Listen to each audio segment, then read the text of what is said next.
I'll never forget the morning my world went sideways, a chainsaw roaring at sunrise, and Linda Hutchinson, president of the Rosewood Gardens HOA, standing in my yard with this wild grin on her face, just hacking away at my hedges like she was conquering Everest or something. It's 7 a.m., Tuesday, and there's my perfectly shaped boxwood, years of patience and pruning, flying through the air in leafy chunks while Linda, pink gardening gloves, hair sprayed within an inch of its life, looked right at home, like she was born for HOA battle. By the time I stumbled outside, barefoot, sleep in my eyes, heart hammering, half my hedge line was already shredded to mulch. She killed the chainsaw and hit me with that nasally, official tone, Section 12.4b. Michael, your hedges are 2 inches over. I measured at dawn with my certified tape. She even showed me the tape like it was a police badge. I just stared, probably looking as pitiful as a guy in plaid pajamas can, while Linda strutted back down the street, chainsaw dragging behind her, like a conquering hero coming home. You know, I always thought I'd done everything right. My name's Michael Harrison, financial analyst, neat freak, 3 years in this neighborhood with barely a ripple. I moved here for the quiet, the trees, the way the morning light hit those hedges the old owners spent 2 decades sculpting. I keep my head down, mow on schedule, wave at the neighbors, pay my dues, nothing fancy. Turns out, that just made me a bullseye. Linda had been HOA president 6 months, and she didn't get there by accident. The last guy quit after a hailstorm of anonymous complaints and procedural nonsense. Guess who wrote most of them? Linda's in her 50s, hair like a helmet, always with a clipboard, name badge swinging from her neck like she's on some secret mission. Her husband, Jerry, just hides in his garage with his train set, barely grunts hello. After Chainsaw Tuesday, things only got worse. First, a violation for the wrong shade of beige on my mailbox. Apparently I'd gone with desert sand, not Sahara tan. Next, my welcome mat, 1 inch too wide, according to Linda's ruler. She measured the cracks in my driveway and left a note about immediate repair. I started waking up to new notices daily. Some mornings I half expected to find her camped in my rose bushes, just waiting. Turns out, I wasn't far off. Caught her crouched in the flower bed once, taking close-up photos of my sprinkler heads. Potential water waste, she said, like she was EPA undercover. Then the noise complaints. She actually brought a decibel meter to my house, claimed multiple reports about my air conditioning unit. Never mind, it was the only thing keeping me sane. I asked, who's complaining? She smiled, all secretive. Confidential HOA business, Michael. That's when the rumors started.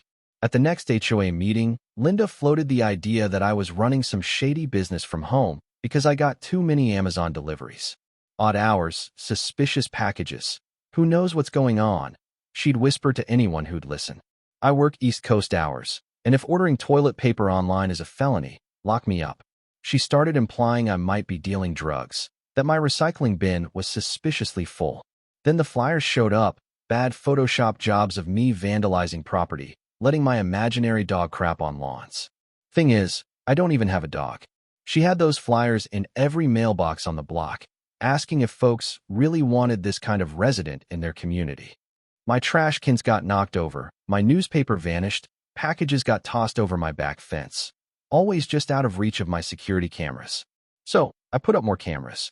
Got a notice the next day. Unauthorized exterior modifications. When I brought it up at the next board meeting, Linda practically accused me of being paranoid, said it was a sign of guilt. The last straw came when she filed a formal complaint with the city, claiming I was running an illegal landscaping business. Her evidence: photos of me trimming my own hedges. She told the city inspector, who happened to be my cousin Tom, small world, that the professional quality of my yard proved I must be working for money. Tom almost burst out laughing, told Linda she was wasting everyone's time. Linda wasn't one to let embarrassment slow her down. She called in a landscaping crew while I was at work, claimed HOA emergency authority to take care of the hazardous vegetation. But the foreman took one look at my cameras and said, "No way, ma'am, not without the owner's consent." So what does Linda do? Grabs her chainsaw again. This time, she doesn't just trim, she levels everything. Boxwoods, roses, even my little Japanese maple planted for my grandma. Leaves a note.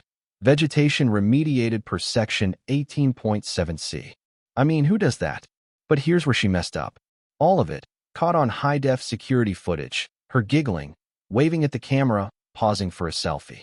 I filed a police report, got a restraining order granted in a heartbeat. But I wanted more. So, I went the legal route, filed for a permit to build a privacy fence. Not just a fence, a 7-foot-tall cinder block wall, right on the property line. City approved it in days after I showed them the video, called it a documented safety issue. Even better, HOA rules said if it's city approved, they can't stop it. Concrete trucks roll in on a Thursday, and Linda comes running out, screaming about needing proper approval. I hand her the permit, show her the highlighted section in her own bylaws.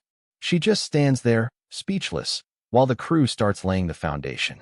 By Friday afternoon, I've got 7 feet of solid wall, running the whole length between our houses. It's ugly as sin, gray, brutal, impossible to miss. But it's legal, and it casts a shadow over her beloved butterfly garden. The real cherry on top? It blocks her shortcut to her friend Barbara's, adds 10 minutes to her daily walks. Linda lost it, called the city, tried to have the wall condemned, threatened to sue for ruining the neighborhood. My lawyer shot back with reminders about her pending criminal charges. She tried to call an emergency HOA meeting to ban all new walls, but she needed a 2/3 vote. That meeting is where the wheels finally came off.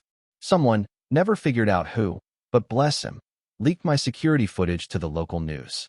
Next thing you know, there's Linda, live on the internet, hacking away at my garden, grinning like a cartoon villain. Headline reads, HOA president goes chainsaw crazy.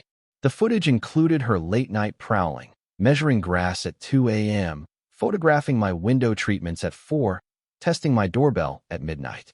Someone edited it to yakety sax, and it hit 3 million views in 48 hours. The board called a vote of no confidence. Linda tried to claim she was just maintaining standards, but nobody was buying it. Once people realized she'd put the whole HOA at risk for a lawsuit, she was out, banned from holding any position again. That might have been the end, if the DA hadn't picked up the story. Turns out, I wasn't the only one. Once my video went viral, neighbors started coming forward. Harassment, petty fines, midnight prowling. Linda got charged with trespassing, property destruction, even felony mischief for killing that Japanese maple. Turns out, memorial trees are worth a lot. Who knew? Her lawyer tried for a deal, but I refused to drop my civil suit.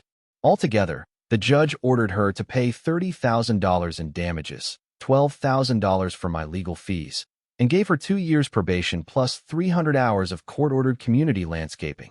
Ironic, right? She lost her real estate license, her job, her power. I'll never forget the look on her face as the judge read the sentence. She went from defiant to pale as a ghost, collapsed in her chair, mumbling about $42,000. Yeah, that happened. Now, my hedges are gone, but I've got peace. Linda's nowhere to be seen. But every so often, I catch someone slowing down in front of my wall, snapping photos, shaking their head, maybe wondering if I was the bad guy or just the first one to fight back. You tell me, was I wrong to go nuclear, or did Linda get what was coming? Drop your thoughts below. Who was in the right? What would you have done?